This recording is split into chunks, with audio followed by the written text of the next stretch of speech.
मदत करेल काय? सन्माननीय सदस्य भाई जगताप यांनी वास्तविकता मांडण्याचा या ठिकाणी प्रयत्न केला आहे.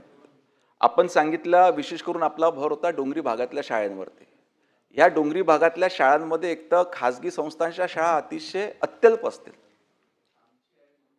तुम्ही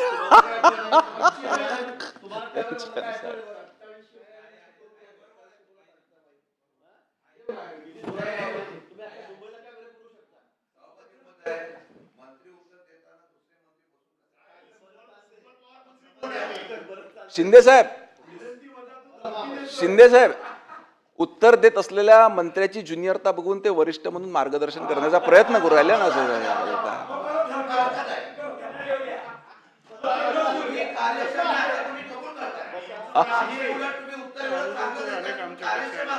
नाही, कार्यक्षमता ही आम्ही सभागृहात सिद्ध केली आहे, परंतु ती अजून चांगली व्हावी, विकसित व्हावी, काळे साहेबांसारख्या प्रश्नासारखी डेव्हलप व्हावी, त्याच्याकरिता ते मार्गदर्शन करत असतात.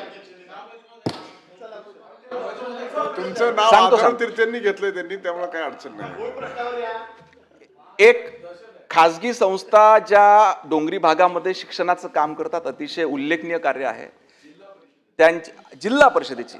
तर जिल्हा परिषदची शाळा 40 मिनिट झाले, 3च प्रश्न सुरू आहेत आपल्याला.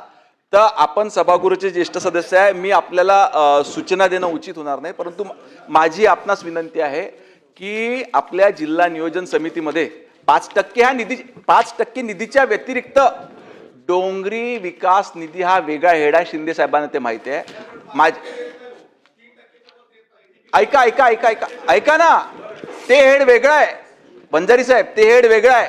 डोंगरी विकास निधी हे हेड वेगळा आहे. त्यातून प्रायोरिटीने हे कामं जर का घेतले, आणि शालेय शिक्षण विभागाचा राज्यमंत्री म्हणून माझी देखील विनंती राहील का त्या हेडचा वापर करून तातडीने डोंगरी भागात लावण्यात यावे. प्रश्न क्रमांक 4, 7,014